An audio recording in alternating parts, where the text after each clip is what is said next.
Hello and welcome back to my channel. I'm Helen and today I'm going to be talking about what I read in May. So this wrap up is very late. I know it's been 2 months since May, but I didn't have a chance to do it throughout June and wanted to get it done to share with you some of the amazing books I did read in May. In May, I ended up reading 13 books. I participated in 2 readathons in May. The first was Readathon, which is hosted by Gavin from How to Train Your Gavin and is based around reading middle grade. The second was the Rereadathon, which was hosted by Clara from the Bookworm of Notre Dame. Both were really enjoyable and I'm really glad I did both of them. So, the first book I read in May was Cider with Rosie by Laurie Lee. This is the first book in Laurie Lee's autobiographical series. I really enjoyed it. I gave this 5 out of 5 stars. This is the first book and begins when he's 4 and ends when he's around 16. And honestly, I found the way it was written so beautiful and I found his writing style really beautiful. I just ended up loving it and I'm so glad I read this book. I then read A Study in Charlotte by Brittany Cavallaro. This is the first book in the Charlotte Holmes and Jamie Watson series. I gave this 3.5 out of 5 stars. I really enjoyed the plot of this book and the setting. It reminded me quite a lot of the Truly Devious novels and I really loved that American school setting.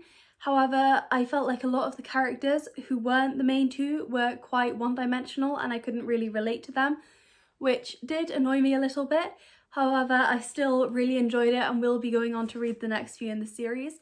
Next, I read Ipheginia at Aulis by Euripides. This is one of the 4 plays in this anthology. I ended up giving this 4 out of 5 stars. Ipheginia at Aulis is about Ipheginia, who is the daughter of Agamemnon.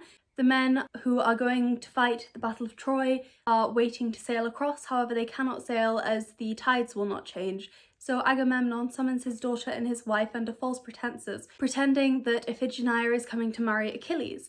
However, he plans to murder her and sacrifice her to the god Artemis to get the winds to change and allow them to sail. And I found it very interesting to read this because I knew the plot but I'd never read it depicted in any Greek play. And I really love the way Greek plays are written. I really love how beautifully they're told and how tragic they are. So I really loved this and I gave it 4 out of 5 stars. I then read Crescent City, House of Earth and Blood by Sarah J. Maas. I gave this 3.5 out of 5 stars. So House of Earth and Blood is set in this city called Crescent City, which is kind of this mix of Roman influences and Norse influences. They've come together to create this magical city that has a lot of the conveniences that we have in our world. So they have phones, even though they run on different things. I think they have TV, they appear to have reality TV shows and things. However, they all run on magic, at least that was my understanding, and the city is powered by magic. But apart from that, it's kind of like London or New York or somewhere. So in this amazing city, we follow Bryce and her best friend Danica.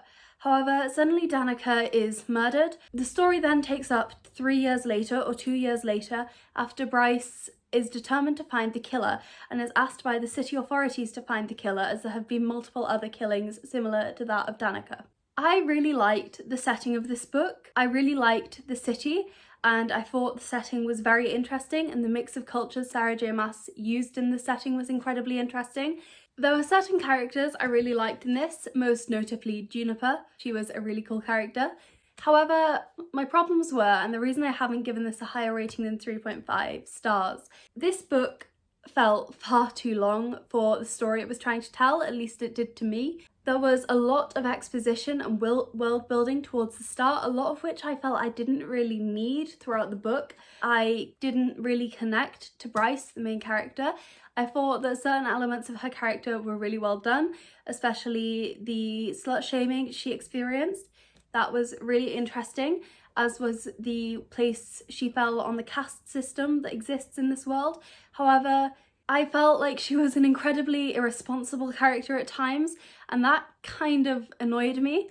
I also didn't really fall for the love interest. I'm sorry to all Sarah J. Maas fans out there. Hunt just wasn't for me. I don't know what this says about my taste in men, but incredibly ripped angels with big wings and a long sword, it just doesn't really do it for me. So the 2 main characters weren't really my scene. Saying that, I did still enjoy reading from their perspective. The main reason I didn't give this a higher rating was something that happened right at the end of this book that I feel like Sarah J Maas does quite often at the end of the first thirds of her series.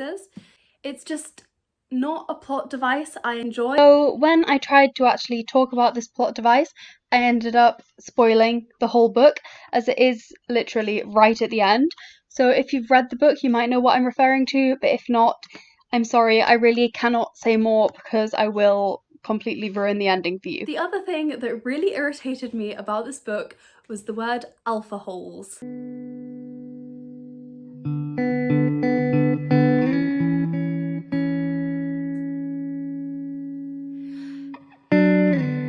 I just hate it. I really hated that. I will be reading the sequel and I am excited to see where this plot goes at the ending of this. Not the bit that annoyed me, the epilogue. The epilogue in this really intrigued me and I am really curious to see what happens next. We then had one of my favourite readathons of all time, and that is Believeathon. I read 5 books for Believeathon. I'm going to talk about them now. 4 of these books are from the same series, so sorry if my synopsis for the final one is a little lackluster. It's just that if I gave you the full synopsis, I'd be spoiling a lot for books 2 and 3. The first book I read for Believeathon was for the prompt Poacher's Pocket Inn, read the first book in a series. And I read Cwidder by Diana Wynne Jones. This is the first book in the Dalemark Quartet, which I've completely forgotten the plot of now, thanks brain. The entire Dalemark Quartet is set in a world called Dalemark, or a country called Dalemark, which is split up into North and South Dalemark. South Dalemark is ruled by tyrannical earls who give their people very little freedom, and North Dalemark is seen as an incredibly free place, therefore there are a lot of freedom fighters in South Dalemark attempting to get through to North Dalemark. Cwidder, the first book in the series, follows a family of travelling players who are travelling from South Dalemark to North Dalemark and along the way pick up a mysterious passenger. They learn a lot more about this passenger and a lot more about this mysterious Cwidder, this instrument that the youngest son, Moral, has throughout the journey, after also discovering their father has some involvement in some of the less palatable politics of the country. I give this 4.5 out of 5 stars. It's one of my favourite starts to a series ever. I love the ending of this book, and in general I just love the aesthetic throughout. The world it's set in is so beautiful, and I love the way that music is interweaved throughout the novel and the way that the magic and music are intertwined. I then read Drowned Ammet. This was for the prompt Baba Yaga's House, read a book featuring family. This follows Mitt, who is a freedom fighter in South Dalemark and desperately wants to kill his local earl. He also, to complicate matters, wants to kill the group of freedom fighters he's working with as he believes they betrayed his father. Mitt sets out to kill the earl, however things go horribly wrong and he finds himself on the run. While on the run, he meets 2 of the earl's grandchildren, Hilda and Yen, and the 3 of them kind of team up to try and each escape their own fates and at the same time become a little family, and it's really sweet. This book also has a lot about the religion and the gods of Dalemark in it, which was really fun to read and discover more of. However, there is a very slow bit in the middle of this, so I ended up giving it 4 out of 5 stars, as if I hadn't known what was coming, I feel like I would have been put off by the slowness of the middle section.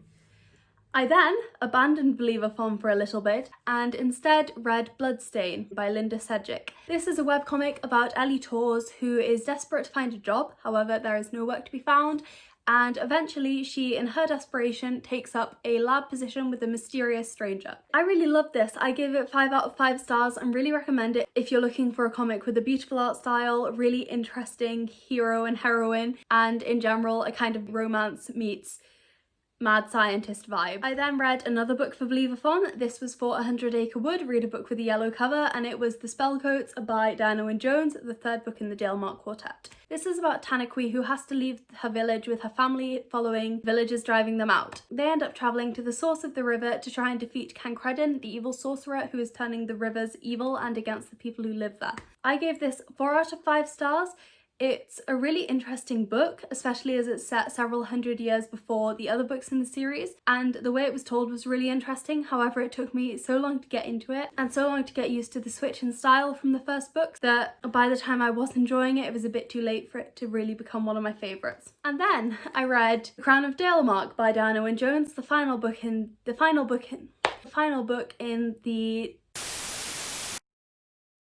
Then I read The Crown of Dalemark by Diana Wynne Jones, the final book in the Dalemark quartet. This was for the prompt, The Brolly Rail, read a book that features transportation. This brings together all the threads from the other 3 books. It begins in the future of Dalemark, travels back to the time the first 2 books are set, and has characters from the 3rd book appear in it. It's interesting, and I gave it 4.5 out of 5 stars. I really loved how twisty it was and how Diana Wynne Jones managed to pull together literally every single thread and weave them into this incredibly complex novel, but I can see why some people wouldn't like it and would think it was too complex and would have preferred the series to end with either book 1 or 2. I then read, for the final prompt, The Bookkeeper's Stronghold, read the next book in a series. I read Tilly and the Lost Fairy Tales by Anna James, which is the sequel to Tilly and the Book Wanderers, which I read back in November. Tilly and the Lost Fairy Tales was a really sweet continuation of the story, and I gave it 4.5 out of 5 stars. In it we follow Tilly, who is the grandchild of 2 people who own a bookstore, and she learns in book 1 that she can travel in and out of books. And the adventure really took off in book 2. I was not expecting it to go to some places it went to, and I'm so grateful I read it. I really loved it. Then I did another readathon. This was the Rereadathon hosted by Clara over at the Book Club of Notre Dame. I read 2 books for this and ended up loving both of them, as I kind of predicted I would, as it was a rereadathon. So the first book I read for the Rereadathon was Tam Lin by Pamela Dean. This is about a young woman at a small college in America studying liberal art, and it's set in the 1970s. She kind of realises that there's something going on with the fact that all the classics majors at this college appear strangely entranced with the head of classics, and that there is some strange ritual every Halloween. I really love this book for many reasons. One of them is that it begins like a contemporary and appears contemporary for about 300 pages. Then the final 100 pages kind of hit you over the head with fantasy and show how everything has been coming together. I also love how throughout this book there's multiple reference to different books and different people in various literary scenes, and it's a really interesting look into college life. I gave it 5 out of 5 stars. I'm really sorry about the sudden change of lighting. It suddenly got a lot sunnier after basically raining all day, so yeah. I then, for the Rereadathon, read Radio Silence by Alice Oseman. This is another book I gave 5 out of 5 stars to.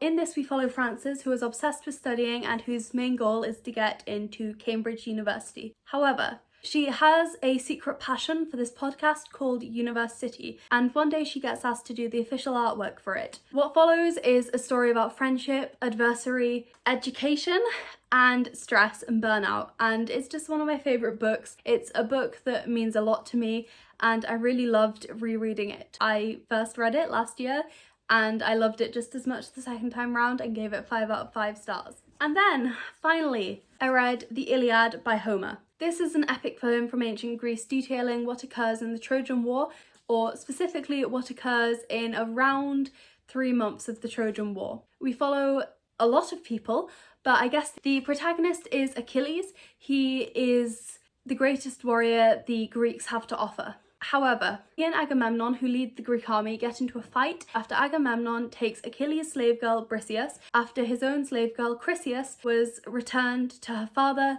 because her father was a priest of Apollo and sent down plagues on the entire Greek army. Because of this, Achilles refuses to fight, essentially goes into a massive sulk. What follows is an incredibly heartbreaking story that I'm not going to talk any more about here because I don't want to spoil anything if you haven't read it. But honestly, I loved this so much more than I was expecting to. The language used and the metaphors were so beautiful, and I ended up giving it 5 out of 5 stars. Thank you so much for watching this video. I really hope you enjoyed it. If you've read any of these books, please let me know, and please let me know what you thought of them, and I really hope to see you in my next video.